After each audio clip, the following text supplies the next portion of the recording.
Well, I finally saw the Salt and Pepper biopic. Oh, did you? Because last time I hadn't actually seen it when we talked about it when it just came out. Oh, can we please get the Vlad review of the Salt and Pepper biopic? Well, first of all, your character looked nothing like you. Like that high top was way too high. Like they added a good 6 inches. That high top was a skyscraper. Skyscraper. Wait, and you know the funny part is when we all worked together back then, I didn't even have a high top. I didn't have, my hair was like this. My hair was short. But if they had I understand they had to do that. I get it. That's the creative license or whatever like that. So, oh yeah, that's right. Kid did work with them. I get it. But yeah, it was like a building on top of this kid's head, yo. Right. But overall, I thought it was a good biopic, man. I think the two girls did a good job. I think the story was good. I learned a few things in the process. I don't think I've never interviewed the two of them. But I do know the story. I was old enough to remember when Push It first came out. Mm-hmm. I think it was well made overall. I really, I think we talked about it a little bit last time. I'm glad that you had an opportunity to see it. It was, I thought it was really well done. And I know sometimes these biopics get slammed. People, they didn't like the they didn't like the Aaliyah one, or they didn't like the Whitney Houston one, or whatever like that. But I thought this one, for the amount of ground that they had to cover, I thought they did a really, really good job. And just for me on the personal tip, it was just kind of watching my childhood. Like we were all together. We were all together growing up before anybody was famous, before anybody was rich, before anybody was doing music. And we were friends, we were together.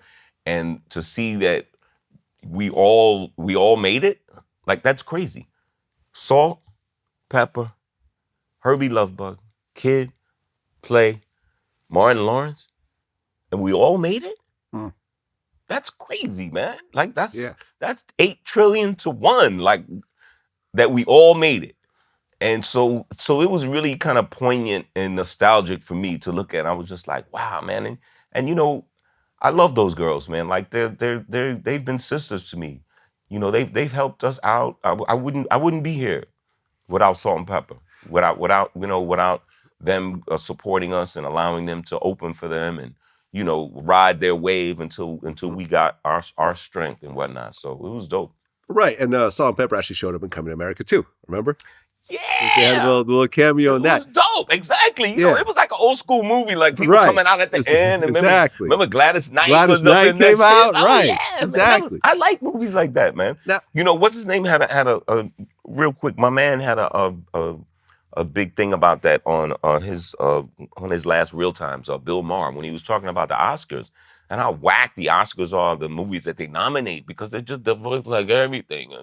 Trying times and everything is down and the skies are gray and and I lost my foot and I think like that. He was like, what the fuck? What the fuck are you? I lost my foot. Yeah, I lost my foot. Where did that come from? I lost my foot. I lost my foot. My friend's foot. I lost everything. Every movie comes with a box of Kleenex and a noose. You just want to fucking kill yourself. He says, "What's the matter? You can't make a fucking movie." He said, "Look what happened when Godzilla vs. Kong came out. They're fucking breaking records. Motherfuckers like, yeah, man, this is some fucking kick-ass shit. Like, I'm tired of this, you know what I'm saying? I'm tired of this migrant family that can't find potatoes. You know what I'm saying? Like, what the fuck? So to your point, that's why I like Coming to America. Yeah, man, we got some big musical numbers at the end. And like I said, the twins came out. And, that shit was...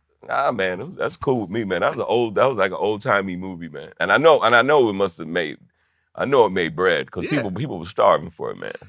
Well, it seemed like Herbie Lovebug got a bit of a bad rap in the movie? In the movie. Yeah.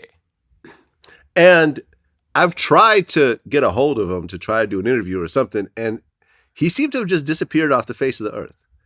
Not to say he's not chilling right now in his mansion, like enjoying life, but I've never seen any interviews. He's never addressed it. Yeah. And he was, I don't know. Now, they're going to pay him the way they paid him. Me, being in the music industry for a long time, knowing how things really work, what he did was phenomenal. to take a couple of girls who were working at a Sears call center and turn them into superstars from his vision, you could never downplay that. You could never. And he did the same thing with you guys. He repeated his success with a couple of guys. He went to work on the fellas too. You know what I mean? Well, if you look at his track record, Yeah. he was Diddy before Diddy. Yeah, pretty much. He had other groups. He had a production team, a production squad, idol makers. Look it up. It was a thing. And this is what I always say, and I think I might have said this last time that I was here, and I'll continue to say it. Somebody was asking me on Clubhouse the other day about it. I said, look, we had the talent. Play and I had the talent. Cheryl and Sandy had the talent. Kwame had the talent. Dana Dane had the talent. Sweet Tea had the talent. They had the talent. We had the talent. We didn't have the vision. You gotta have the vision. You know what I mean? It's like doing what you do. Like you gotta have the vision. Mm-hmm. You gotta have the vision. He had the vision, and he put us all in place. He said, "All right, this is what we going. This is how we gonna roll it out.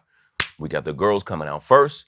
They're gonna be this and that. Never had two chicks rhyming together before. Blah blah blah blah blah. I'm gonna make them, strong and independent and not hoey or nothing like that.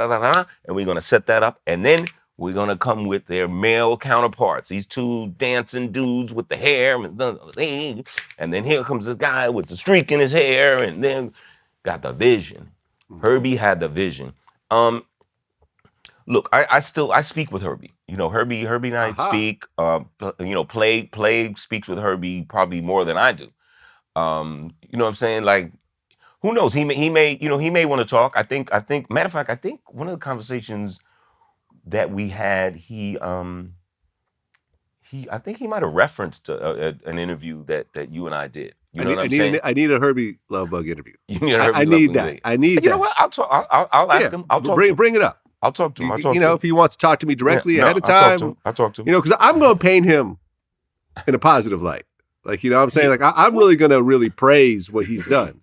Yeah, I mean, and look, I think, Herbie's still, like I said, we all grew up together.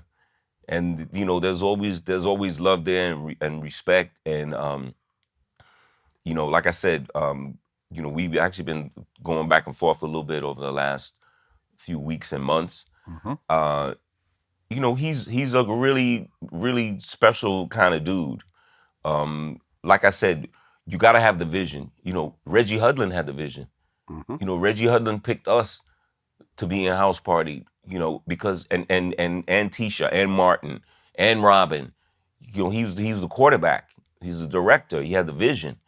And I think Herbie, in my opinion, still has more to accomplish. His mind is, he's musically, he's a genius. So who knows, man? I'll run it up the flagpole. We'll see if anybody salutes. Like, how it is.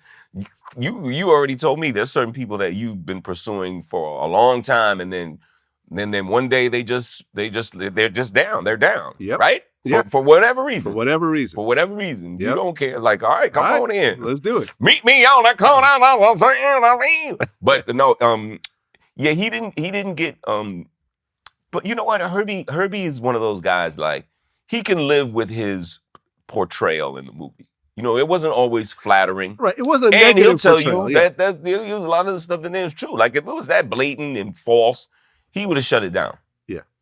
You know what I'm saying? Which I'm sure he had, he might have had some rights to do. So, you know what I mean? So, years later, hopefully we can, admit the mistakes that we made and say, hey, I wish I would have did this better or did that better. A lot of us that dealt with each other back in those days, have those regrets. And, as friends and as collaborators, you try to let that go and focus on, man, we bumped our heads a couple of times, but look at this mountain of awesome work and creativity that we put together. So yeah, I'm gonna run it by him. Okay, I can't guarantee anything, but let's see what happens. Yeah, let's see what happens. But yeah, it'll be. Trust me, if you get Herbie, it'll be one of the great interviews of all time, bro.